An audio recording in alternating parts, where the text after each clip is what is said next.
Hola, ¿cómo estás? ¿Cómo te va? Mira, este espacio es un espacio que se ha dado en llamar Reflexiones Culturales.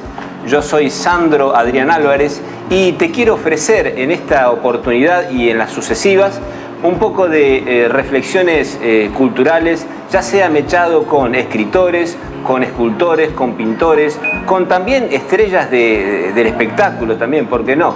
Y bueno, en esta oportunidad te vengo a ofrecer algo muy interesante para mí, porque bueno, además de ser un escritor, un poeta de la ciudad, soy un lector muy apasionado. Y en estos momentos te vengo a ofrecer una especie de relato biográfico de un escritor llamado Jorge Luis Borges, que nace en 1899 y que muere 86 años después en Ginebra. Borges a los 6 años ya le manifiesta al padre que quiere ser escritor, que quiere empezar a trabajar con ese oficio. Él, particularmente en la casa materna y paterna, maneja 2 idiomas permanentemente desde muy niño. Yo diría que también hay referencias biográficas que Borges aprende primero el inglés que el castellano. Tal es el hecho de que en su niñez traduce El Príncipe Feliz de Oscar Wilde y también relata una obra titulada La visera fatal, inspirada en un pasaje del Quijote de la Mancha. Y así se encausa Jorge Luis Borges en este mundo de la literatura que es propio de él. Él quiere ser escritor y se lo propone.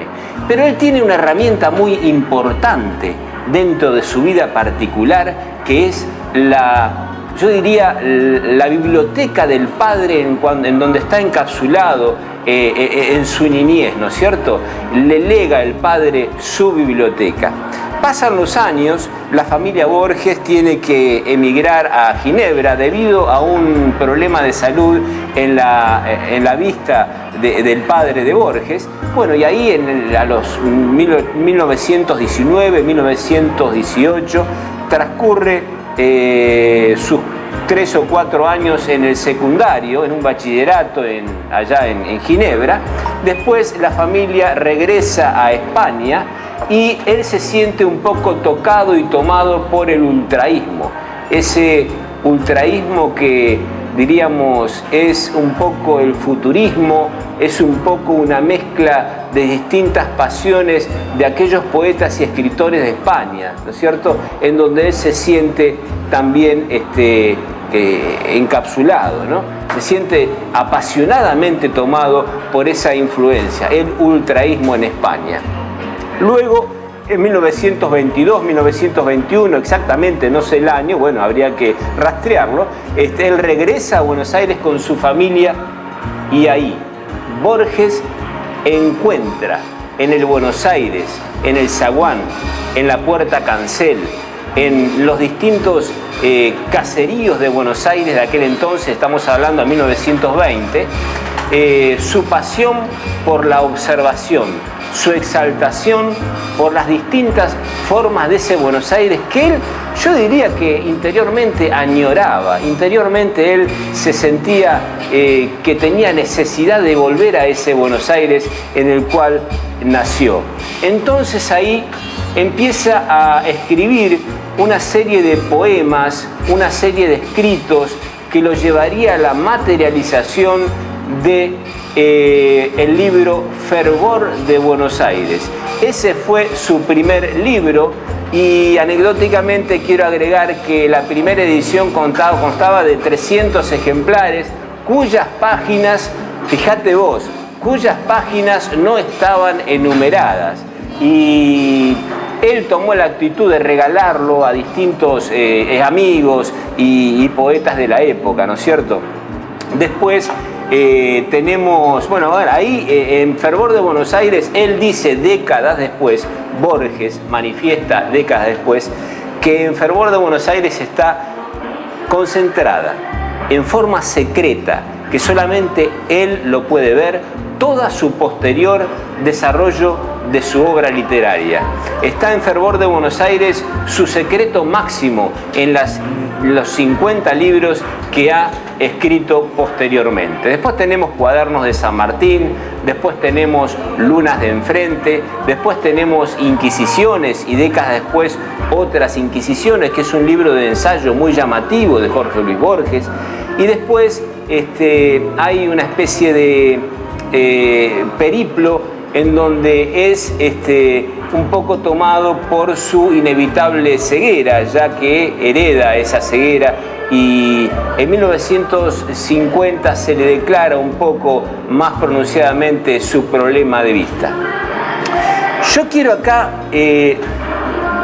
detenerme en el Borges lector, porque vos fíjate que Borges hace una lectura fraccionada, hace una lectura de momentos, hace una lectura de oraciones, hace una diversidad de lecturas en las cuales ve el detalle, en las cuales ve el clic ahí y la magia que él usa para desarrollar un relato o escribir una poesía.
Bueno, Borges da para muchísimos espacios más. Borges es inevitablemente considerado por grandes críticos uno de los más agudos lectores que ha tenido la humanidad, así como te suena. Uno de los más grandes lectores de toda la humanidad está un poco el halago de Jorge Luis Borges. Y en otros momentos vamos a tocar y volver a reflexionar sobre Jorge Luis Borges. Ahora un poco ha llegado el momento en donde te puedo llegar a aconsejar 3 libros en los cuales podés volcarte en la lectura. Estamos en época, siempre los que intentan inculcar un libro en la lectura, estamos en tal época, no hay época para leer un libro. Yo, por ejemplo, te puedo aconsejar, bueno, viene el caso, hemos tocado a Borges, el libro de Borges, El Hacedor. Este libro es un libro maravilloso, es un libro que he releído muchísimas veces, creo que es el más importante para mí de Borges, en donde Borges se encuentra ya ciego en su ceguera, en donde Borges escribe sus relatos de forma muy reducida, son relatos cortos, ya casi microrelatos. En este libro, El Hacedor, hay una dedicatoria a Leopoldo Lugones. En principio, Borges admiraba mucho a Leopoldo Lugones, y después viene el relato del Hacedor, y después un sinnúmero de cuentos y de poesía, ¿no es cierto? El Testigo, por ejemplo, La Trama, el inevitable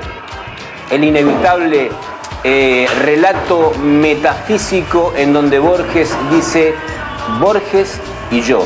Borges y yo es un poco la metafísica interna de Borges. Bueno, y es un libro que aconsejo leer, ¿no es cierto?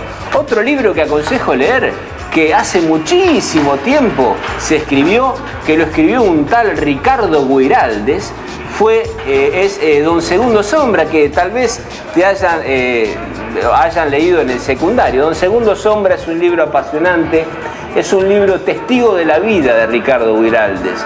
Ricardo Guiraldes, proyectándose en Don Segundo Sombra, se está proyectando a ser testigo de su propia vida, de su propia biografía. Y es así en donde, en sus últimas 3 páginas, ese personaje, ese protagonista de Don Segundo Sombra se despide de su padrino, ¿no es cierto? Y hay una prosa gauchesca muy apasionada, muy emotiva, en donde podemos decir que es muy digno de ser leído, y es literatura nuestra, es literatura argentina. Y yo quisiera decirte también que con Don Segundo Sombra culmina la literatura gauchesca. Puede ser que, bueno, en algunas otras oportunidades se recrea la literatura gauchesca en década del 60, en década del 70 y actualmente, pero el tópico de culminación de la literatura gauchesca está en Don Segundo Sombra.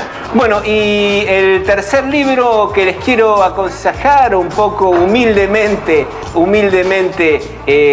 vertir, es Narrando Historias, un libro mío, un libro que se puede acceder en la Biblioteca Alberdi, se puede acceder en la Biblioteca Mercedes de San Martín, un libro en el cual yo buceo en mis recuerdos de adolescentes, en mi recuerdo de mi paso por Buenos Aires. Soy nativo puntaltense, me considero orgullosamente puntaltense, pero bueno, es un libro Narrando Historias, un libro de relatos mío, de Sandro Álvarez, que les puedo llegar a recomendar. Después, bueno, estaremos reencontrándonos en estas reflexiones culturales. Muchas gracias y hasta pronto, que sigas bien.